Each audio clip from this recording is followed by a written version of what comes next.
Welcome to the Shoulda Bet More Podcast presented by Go Boys. Coming up on the show today, Iain MacMillan of BetSide will join us. We will get all of his thoughts, NCAA tournament picks, against the spread, sleepers, Final Four, champion. We will get it all from Iain. So excited to talk to him and excited just in general. This is 24 hours now away from the best day of the year. By the time you're listening to this, maybe less, might be the Thursday of the NCAA tournament. And I still consider Thursday, 12:15 Eastern. That's the start of the tournament. Forget the first four, forget the play and all that stuff.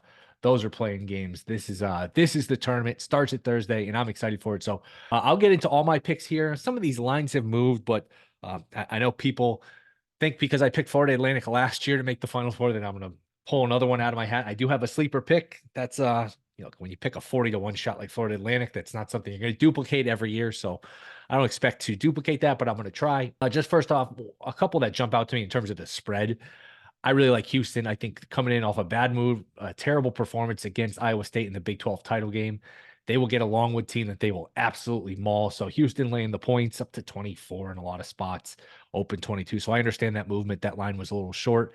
Even a Longwood team total under of 51.5. I think there's a 52 out there. I mean, to me, Longwood is going to be in the 40s. I wouldn't even be shocked if they're in like the late 30s, and who knows, late garbage time, maybe you string some points together. But to me, Longwood team total under and Houston laying the points are good bets. I think Morehead State, I talked about this on this pod Monday.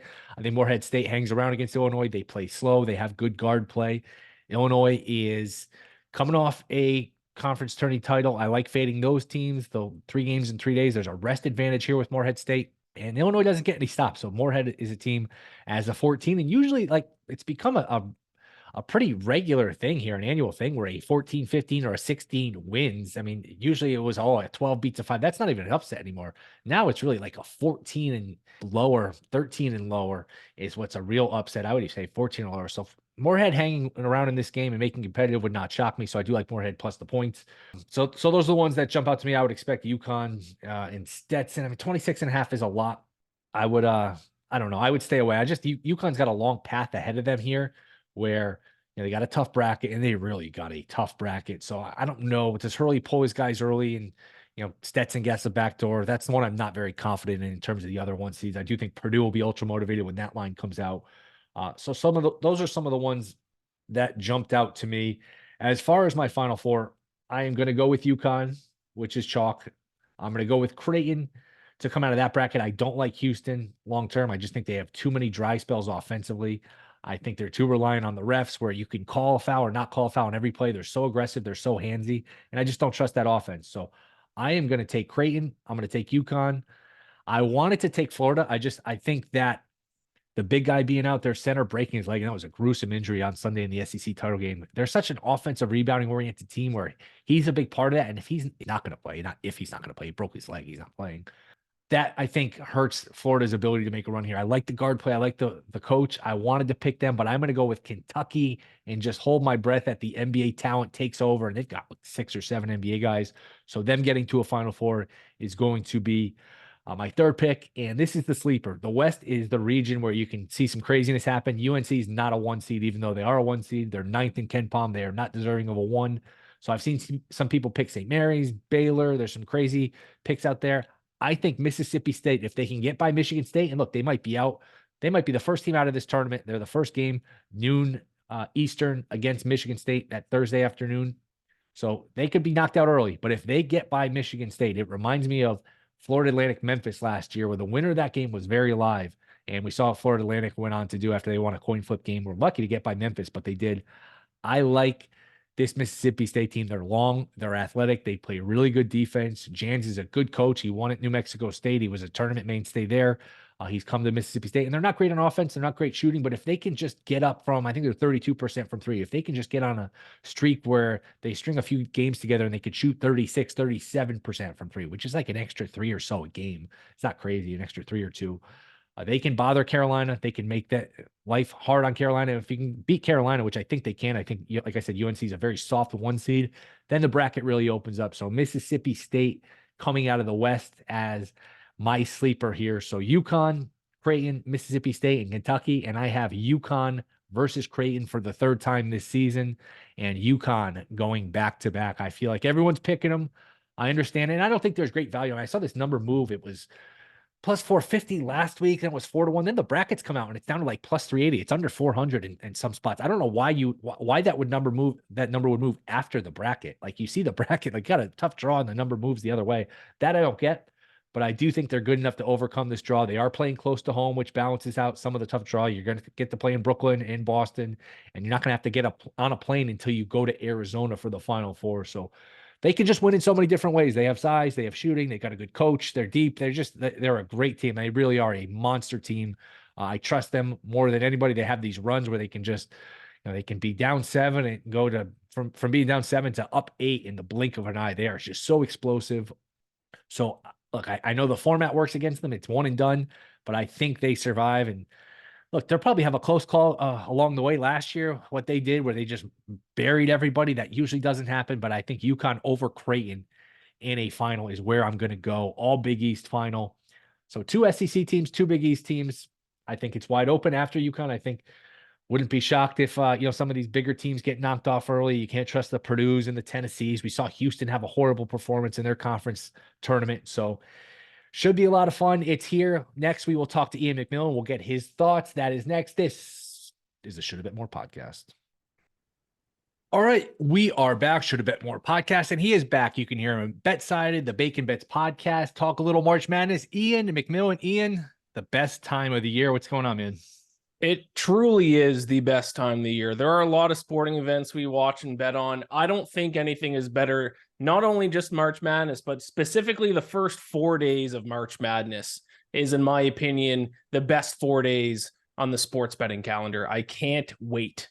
Yeah, it's interesting because I've come around to, I've always felt that way too. I don't know. I've been doing a lot of live betting the past couple of years, and conference tournament, just the abundance of games, just the number of games, to me makes it at least a close call between the conference tournament and March Madness, because like March Madness, that first Thursday, you get a lot of games. It's the best. It was always my favorite day of the year, but still, you get like 16 games. There are days, I think last Thursday conference tournament week, I don't know, 70, 80 games. It's incredible. It's, if you love college basketball and you have nothing else to do, 11:30 in the morning till like 2, 3 in the morning, some of these days, it's just wall to wall hoops. So the quantity is better in conference, but the quality I think is better in March in the big tournaments.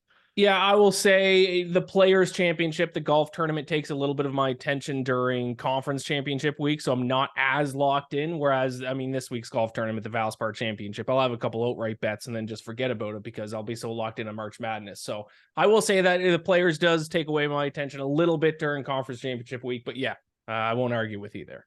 All right, let's before we get to your picks, everyone has gripes with the committee. It's easy to pick on the committee, but it doesn't mean those gripes are incorrect. What was your biggest takeaway or two? What are your complaints here with the committee, if any? Yeah, I think, I mean, there's 2 ways you can look at it. You can either look at how many seeds they gave the ACC, which I think was ridiculous. I thought the ACC was extremely weak this year. The ACC getting 5 bids and Big East only getting 3. I think that's one way you can look at it. I think probably the one that holds a little bit more merit is the seeding that they did. I think that was the worst job I've seen in my history of watching college basketball, of the seeding in the tournament. Just some teams that just don't make sense in their spots. Clemson is a 6 seed. I don't get that.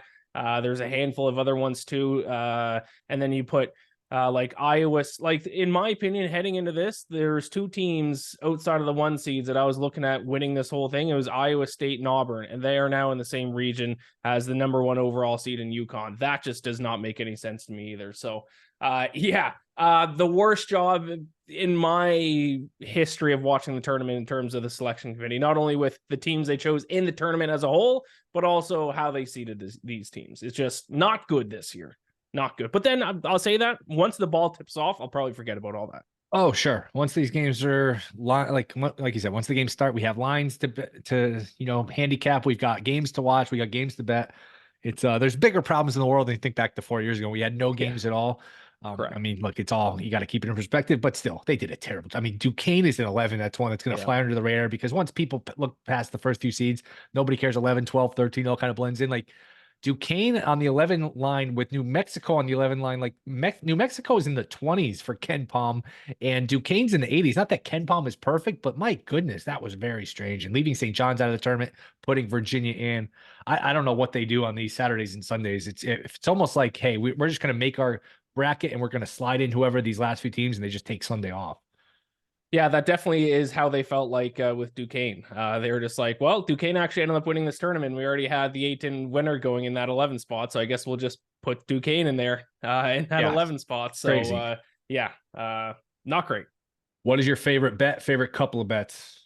To win, or are you talking about like first round? We'll go point spread for now. I think my favorite bet, looking at the first round, is probably going to be TCU to beat Utah State.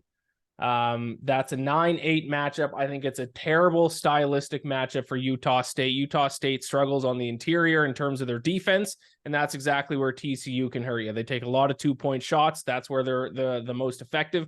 And also, let's not forget, there is a narrative about the Mountain West that has been going on here for a couple of years, and then people forgot about it last year because San Diego State went all the way to the final. But for the 2, 3, 4 years leading up to that, throughout the regular season, everyone would say, oh, watch out for the Mountain West. The Mountain West, in my opinion, has kind of turned into like this hipster conference where everyone during the regular season, like, you only know college basketball if you talk about how good the Mountain West is. And then outside of San Diego State last year, they blow it in the tournament every single year. I think it was 2 years ago. I think every single Mountain West team was out within like the first 16 hours of the tournament or some crazy stat like that. So I'm not going to let San Diego State's title run last year kind of dissuade me from fading the Mountain West, because in years past, that was kind of the smart move to do in the opening round. So that is another one of the reasons why I'll be going against Utah State. I love TCU in that matchup. I just think it's a good matchup for them. All right. And anything else come to mind? Anything else you bet? Yes. Just give me 1 second here. What other bets do I got? Texas Tech. I'm very high on Texas Tech in general. They're going up against NC State. NC State obviously went on that miracle run in the ACC tournament. Kudos to them for making it to the NCAA tournament, but I think they're overmatched. We got a team that really did not perform well until the tournament in a weak conference in the ACC against Texas Tech, who played, in my opinion, the best conference in the Big 12. Now, Texas Tech doesn't do anything fantastic. They aren't great at anything, but they are kind of solid all around. They can shoot the ball. They can play defense. So I like Texas Tech as well to cover the number against NC State in that 6-11 game. March Madness is about upsets. Everyone wants to pick them. Everyone wants to root for them, unless they hurt your bracket or they hurt your futures. What's like the one? Do you have one?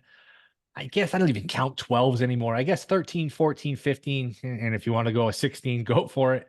Anything I would say 13 or below that you think has a chance to win.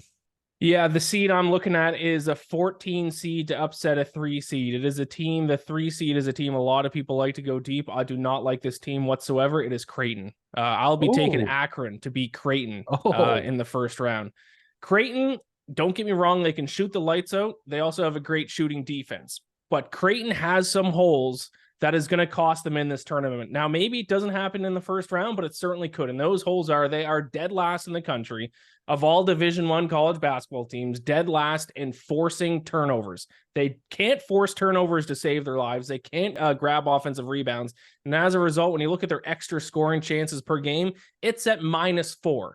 Now, they've won a lot of their games just because they're such a good shooting team, and their shooting defense is so good that as long as they have a good shooting game and the team they're playing against doesn't get hot with their shooting, then they end up winning games anyways. But if they have like even a B- shooting game, they're going to get in trouble because they're giving up possessions and not creating any extra possessions themselves. Now you look at Akron. What is their biggest strength defensively? It's defending the 3. I think they're top 10 in opponent 3-point field goal percentage. What does Creighton do? They shoot the 3 ball. So I think it's a great stylistic matchup for Akron. And I think just based on how Creighton doesn't force turnovers, once again, dead last, not dead last in just major conferences, dead last in every single college basketball team in Division I in forcing turnovers, that's going to kill a team sometimes in March Madness. And it will happen to Creighton at some point. Maybe they get past Akron, but it's going to happen soon within probably the first weekend, I think.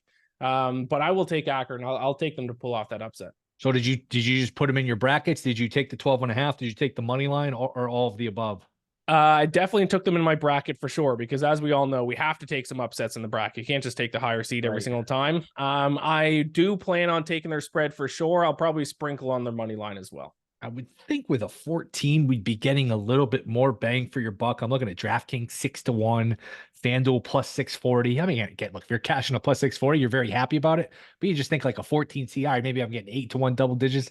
Feels like they do short pay you a little bit with these super long shots. Yeah, I noticed that as well, actually, when I was looking at them, that in terms of just straight up money line odds, not as long as I could have, that I would have expected for some of these, like 314, 215 kind of matchups. Yeah, I mean, the books, they're not, I mean, they're not stupid. They know they know we want to bet upsets. They know upsets happen. So they're gonna shrink you in almost. I mean, the straddle's so big they could not dare you to bet the favorite on the money line where they can just make the line whatever and dare you to take it or whatever. Anything else in terms of upsets or just that one? That's the big one. That's the big one that one. I'm definitely going to bet. In terms of betting like a money line upset first round. Now, of course, there are some other upsets that I have in my bracket. I kind of like Morehead State over Illinois, to be completely honest. Another 14-3. Am I going to bet Morehead State money line? Probably not. I'll probably take their points. I do have Morehead State in my bracket. Like I said, you got to be a little bit more aggressive when it comes to filling out a bracket. And then there's kind of the one that everyone's going to talk about, the classic 12-5, James Madison over Wisconsin. I think it's actually the only 12-5 I really like in the first round. But I mean, what are they? Only like 5-point underdogs or something? So actually not a huge underdog when it comes to the betting odds, but that would be an upset I'd be looking at in the first round too. Yeah, I get the sense there's going to be a few of these that are trendy. You mentioned James Madison. That was going to be trendy. McNeese, Gonzaga. McNeese is hard to gauge because the record is so great. I think 30-3, something like that. But they didn't really play anybody out of conference. So it's hard to get. I mean, they did play VCU. They did play Michigan. So they have a decent, but a lot of their wins are just really bottom of the barrel. So I don't know if you have a take on that game. I actually think Gonzaga is kind of a sneaky team in this tournament. Okay. Because they don't have that big name guy that they've had the past number of years. But when you look at their metrics and their stats, still very, very good. Now, obviously, still playing in the West Coast Conference. They're not top of the line competition, but I think everyone's kind of forgetting about Gonzaga. I'm not saying that their team is as good as they have been the past few years, but I certainly think they're good enough to not get upset by McNeese in the opening round. Yeah, I'm trying to think of what else is sort of trendy here in terms of the upsets, which you never want to be on the one. Like the thing that makes it an upset, or like last year, Arizona losing to Princeton or Purdue losing to Fairleigh Dickinson. It's the fact that nobody sees it coming. When everyone's kind of predicting it, you obviously you have your antenna off. I'm just trying to think what else here is kind of trendy. Well, here's what I'll say, what I found kind of happened, and I'm interested in your take, maybe you agree with me or not, but I found that this year there was more of the mid-major teams that I was excited about that could have been a first round upset choked in their conference tournament. Like I was looking at Indiana State, obviously. Now UC Irvine, I claim is my team, even though I never went to the school, not even a West Coast guy, but UC Irvine I thought could have been an interesting upset candidate in the first round. They got upset by Long Beach State, who stinks. There is a lot of these mid-major small conference winners are all bad teams. Like there's not many that I look at that I'm like, ooh, that team could be interesting. Long Beach State stinks. St. Peter's stinks. Another popular one though that I will bring up, I don't like it, but it is a trendy one, is Samford. I was just going to mention that one over Kansas. That is kind of the other popular one. I'm not buying into that. I think Kansas is a little bit underrated. I think people are Kansas has not played well recently and they have some injury issues, but now I think people have kind of flipped and the value's now kind of gone back on Kansas. Yeah, if you could tell me right now Kansas is healthy, I would lay it because Samford doesn't check the boxes for an underdog. You want an underdog that plays slow, plays good defense. Samford wants to run. And when you're the small school and you don't want to run against Kansas, you're not going to have if you're Samford, you don't have the athletes Kansas has. So you're not going to want to run. You want to limit possessions, not play fast. You want to muck it up. So I agree. I would not be as enthused on Samford, but if you're going to tell me, hey, these guys for Kansas, McCullers and Dickinson are healthy, then you know what, that changes it, and maybe they're vulnerable because Kansas is a thin team. So that's an interesting one. Charleston, Bama is another one too. Charleston is down to 9.5. There's just so much variance. Bama shoots 1,000,000 threes. Charleston shoots 1,000,000 threes. Bama can't guard. I mean, that's another one. It's high variance. Bama could win by 20. I wouldn't be shocked. Charleston could win. I wouldn't be shocked. Bama is one of these teams where it's just a lot of varying results. Wouldn't surprise me.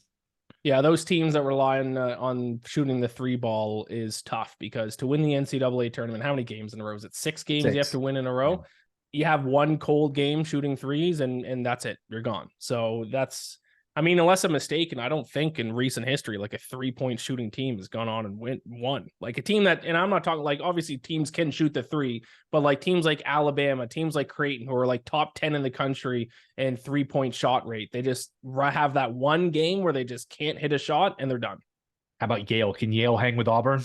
No, I don't think so. I love Auburn in this tournament, which I'm sure we'll talk about if we talk about my Final Four here. Princeton, and this is another example. Like Princeton make it to the tournament. Yeah, I Princeton would have been an interesting upset candidate in the first round.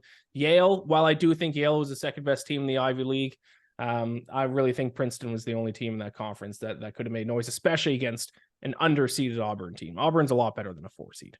Yeah. Oh my God, that was criminal. How Auburn and Kansas were the same seed line was ridiculous. I think it's almost a little karma for Yale. They were incredibly lucky to win down 6 with 23 seconds left. Not only win, but win in regulation.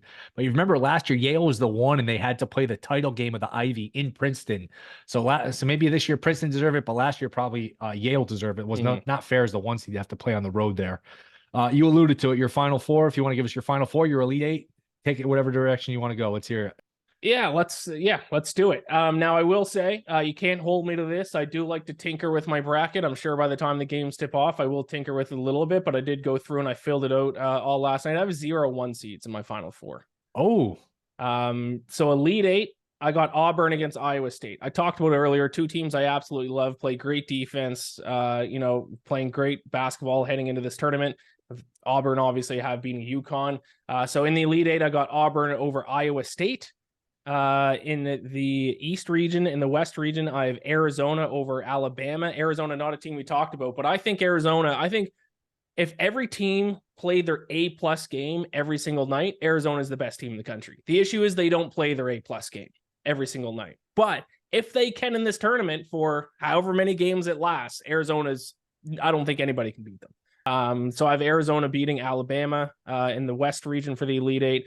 I got Tennessee beating Gonzaga in the Midwest. Like I said, I think Gonzaga is going to be a little bit of a sneaky candidate. I got them going to the Elite Eight, but losing to Tennessee. And I have Texas Tech as a 6 seed beating Houston in the Elite Eight in the South. I don't know why I love Texas Tech. I just think they're a team that is good everywhere, not bad anywhere. And a team like that, if they just happen to play their best basketball, they can go on a little bit of a run. Final Four. So my Final Four is Auburn, Arizona, Texas Tech, and Tennessee. 2 seeds, a 4 seed, and a 6 seed. I have Auburn and Texas Tech in the final. Now, I might switch that out and put Tennessee in the final, but right now I have Auburn against Texas Tech, a 4 against the 6. Now I have Auburn winning the national championship. I honestly think Auburn might be, obviously, if I'm picking them to win, the best team in the country in terms of if you look at what they do well. They're good on both sides of the court. They don't really have any glaring weakness. They're a well-coached team, in my opinion. So I like Auburn playing obviously really good basketball lately. I'll take Auburn to win it all. Wow. And I mean, we kind of talked about it. I think you alluded to it. UConn really had a tough break in this bracket. And you could say, hey, they're playing close to home. They get to play in Brooklyn and then Boston. So it's only fair that they have a tougher bracket. I don't agree with that. I think, you know what? Put them in a neutral and give them a fair bracket. They really loaded this bracket. I mean, just look at the odds. Auburn's the 6th favorite to win this thing, and they're a 4 seed, and they're in the same bracket as UConn. So, I mean, the odds certainly don't think this is a fair bracket whatsoever. Is 16-1 enough for you, or is it just better off going money line and rolling it over? Is 16-1 bettable? I'm looking at DraftKings, probably could shop, maybe get a better number, but I don't know. I took Auburn last week at 22-1. Okay. So I'm probably just going to hold on to that. The move might be just to roll it over, because especially if they end up facing Auburn UConn in the Sweet 16, you're going to get plus money. I would think. Yeah. What's that line look like on a neutral court? It's not quite neutral, but you get the idea. UConn 3.5, 4.5 right now, maybe. Yeah, I was gonna say 4.5, 5, maybe. I do think there's gonna be a lot of sentiment for UConn, defending national champ, Big East champ. I think UConn is becoming more and more public just because they're the best team. I don't know. There's some name recognition there. I would say 4.5, 5, but yeah, we're in the same sort of ballpark. Yeah, I think UConn's the best team, but I just don't think any team. There's not a 1 seed this year that I think is, head and shoulders above the rest. UConn can get beat. If they don't bring their A+ game and the team they're playing against brings their A+ game, they can lose. So yeah, and I think Auburn's a tough matchup for them. So I do have them losing to Auburn there. Was there any team, any bracket that you didn't mention? Like, oh man, I really want to pick this team. I can't quite get myself to it. For me, it was Florida. I went back and forth between Florida and Kentucky, just losing the center. They're such a offensive rebounding team. That's such a big part of their strength. I like their guards. I like their coach. Just losing that center was pushed it over the edge for me. I was like, I can't pick them even though I wanted to. Did you have a team like that? Just because of the region they're in, Iowa State. I really thought I was set on putting Iowa State in my Final Four, but I mean, if they get to the Elite Eight, I mean, it's got to be either Auburn or UConn that they're going to have to play against. I just don't think it's a great matchup for them. So yeah, I would say Iowa State, but I don't know how Iowa State was the 8th ranked team by the committee, considering they beat Houston not once, twice this season, and Houston's supposed to be this powerhouse. So. Yeah, I really wish I could get Iowa State. Like if Iowa State was in like the Midwest region, I wouldn't even hesitate to take them and put them in the Final Four. So, yeah, that's why I have them in the Elite Eight against Auburn, but I got to give Auburn the slight edge. So Iowa State, unfortunately, is not going to be my Final Four. All right, Ian, I'll let you go, but I'm a Vikings fan. You're a Falcons fan. You have Kirk Cousins in your life. Are you excited? Are you nervous? How many wins for the Falcons next year? I'm going to say 11 wins for the Falcons. But they're going to win the games when it matters most. And it's going to be, they're going to play in the Super Bowl and lose in the Super Bowl. Wow. So you're giving yourself that you sound like a Falcons fan where you have the hope, but you know it's going to end in heartbreak at some point. Yeah. Falcons fan, Maple Leafs fan, Blue Jays fan. Yeah. It's going to end in heartbreak at some point. I'm hoping and praying that Kirk Cousins to the Falcons is what Matt Stafford was to the Rams, a guy who never really had success in the playoffs throughout his career, is at the back end of his career, goes to a new team that has some offensive weapons and can take him on a deep playoff run. That's what I'm telling myself. My only issue with that is I said the same thing when the Vikings got him in 2017 into 18. Like they're coming off a 13-3 season where they were a 4-point favorite in the NFC title game, and Cousins was supposed to be the slight upgrade. Where it's like, all right, now this is a Super Bowl team. It's 6 years later. It's one playoff win. And can he take a little less money? Like leave a little money for the rest of the guys. How much money do you need? I get it. These guys don't think like that, but I don't know. But did you play any futures on him? Not on Kirk. I did the week before the Falcons signed Kirk Cousins became official. I bet on the Falcons to win the Super Bowl at 50-1 because I was very confident.